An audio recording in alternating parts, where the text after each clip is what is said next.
In this video of my New Mexico series, I'm going to show some interesting parts of Taos, which is one of the last places we stopped and stayed overnight on our trip. And we approached it, as I talked about in another video, on an incredible highway, Route 64. And we came in from the northwest, and it was just breathtaking. We came in at the end of the day, and the sun was setting, and we could see snow-tipped mountains to the east, north of Taos, as we drove across a huge valley. Anyway, I talk about that more in another video. And on the way, we went by these Earthship biotecture houses, which I also talk about in another video, which was really interesting. And then we crossed the Rio Grande Gorge Bridge, which is in the same video as the Earthship biotecture houses. And then we approached Taos and stayed there for the night. And I just wanted to mention that when we left Taos, then we went out east on Route 64, which was also a very beautiful drive through mountains. Really fascinating scenery. So let me show you what we did in Taos. Where we stayed was at a historic hotel, an art hotel, right on the Taos Plaza, which essentially is downtown Taos. And this dates back to the late 1700s. And this just shows you where the hotel is that we stayed in, looking out over the plaza. And we arrived there just as night was falling, the Hotel La Fonda. And it was a really interesting place. I recommend staying here. It has an interesting lobby. It's filled with art, and I'll show a little bit more of that. And this is where you check in, and everything is kind of funky and artsy, and the walls are covered in it, so you can see the picture that I was showing at the start to the left on the wall. And this is like a little mezzanine area where we stayed. We stayed in the top floor. You had to go up multiple levels. There's an elevator that goes to not the highest floor, so we did have to take our suitcases up to the final level. And it just shows you it's kind of a crunchy, cozy type hotel with Adobe type fireplaces, which weren't in operation when we were there. We were there in early October, and this is just a view looking back. And there's behind the gated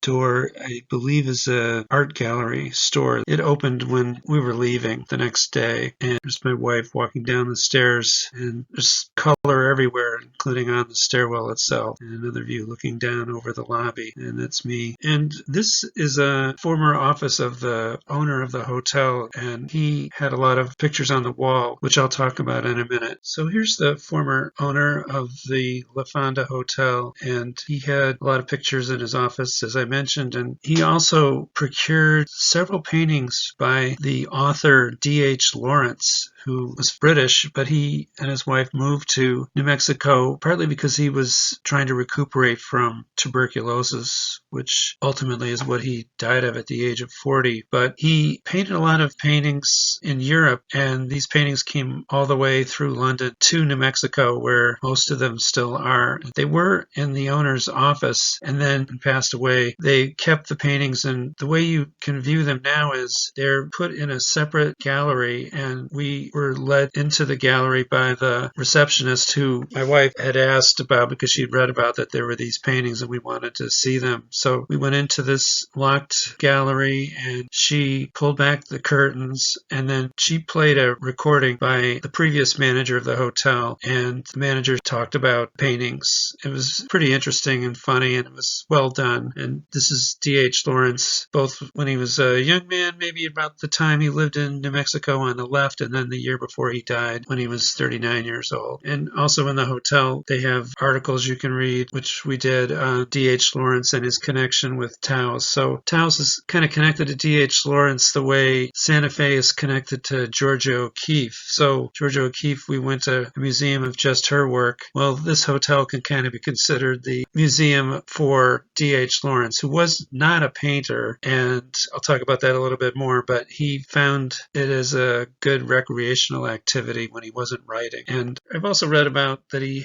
had a ranch 20 miles north of Taos, and it's in a really interesting area. It's near the Taos Ski Valley ski resort, very mountainous area, very beautiful area, and also near that former ranch, which you can go visit, which is now owned by the University of New Mexico. I saw that there was this Earthship mountain retreat, which is related to the Earthship biotecture housing development that I show in another video, and then I indicate with the solid yellow to the northwest of Taos. So this is an interesting side trip you could take if you came to Taos. And something we might do the next. Publicity surrounding the show kind of highlighted that aspect of his reputation. Although in those days, most people had not read Lawrence's serious novels because they hadn't been published yet, because they were deemed too obscene to be published. In the first week of the show, 12,000 people came because they all wanted to see the dirty paintings. And on the basis of 1 or 2 complaints to Scotland Yard, they dispatched a group of policemen, and they didn't officially close the show, but they confiscated 15 of the 25 paintings. So here's just a little bit longer look at the 9 paintings that are at the hotel that you can view. And we sat on a couch facing the paintings while we listened to the narration, and they are different. He had talent, but he wasn't top drawer. But mind you, this was not for sale. Although supposedly the owner of the hotel, while he was still living, said that he would sell the paintings for $4 million. But I guess he didn't get any takers. And this painting also, they were shown at an exhibition in London in 1929, and Scotland Yard came and closed down the exhibition, and they said the only way that they would allow the paintings to be shown again is if they were taken out of England. So you think of the 20s and 30s as being kind of forward thinking or whatever, but there was still some vestiges of the Victorian era. So these paintings, a lot of people came to see them, but the authorities didn't think it was a good idea to have these paintings being shown. They show interesting poses. There's titles to each of them, but I don't know if that helps you appreciate the subject matter any better. And this one is just a full-on group picture, make of it what you will. So some people said, D.H. Lawrence, you should just stick to writing and don't do painting. But it's interesting nonetheless. I've actually found this exhibit to be more interesting than the Georgia O'Keeffe Museum in Santa Fe. So with that, let's go out on the plaza and take a look around and take a look at some of the stores surrounding the plaza. And I don't show up, but at the end, we went to a place way over in the right-hand corner, nice little coffee shop called World Cup. So highly recommend that. Fleece is our hotel. Who is this? Padre Antonio Jose Martinez.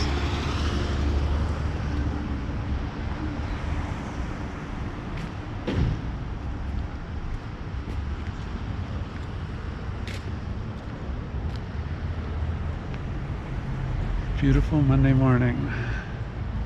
Patagonia is open, so we go here, Patagonia. Maybe Taos Mercantile.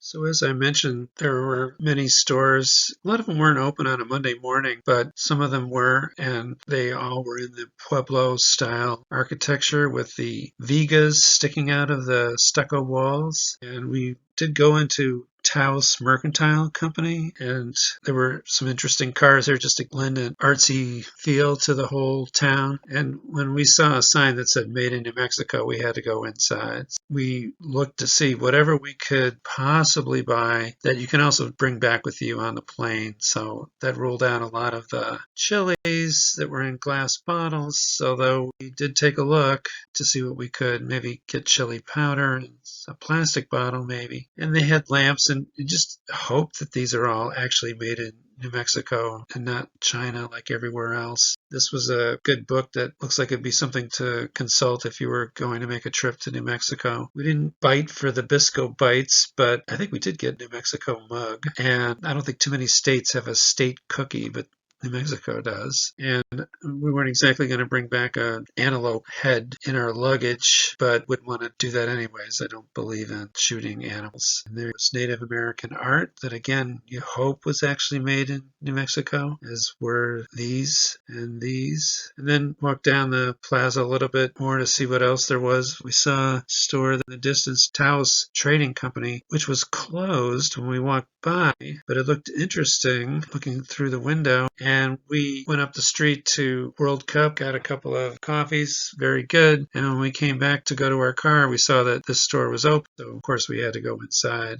And, of course, we had to buy a New Mexico flag. I love my flags. And we got a couple of things to remember Taos by in New Mexico by to go on our wall with our other things that we like to get when we go on trips. So it's on the wall next to a Slovenian street sign. So just a memory of our trip to New Mexico. So that's always a good sign when you want to buy things to bring back to remember your trip. So we found those things to buy in Taos. So thanks for watching this video, and we'll see you in the next one.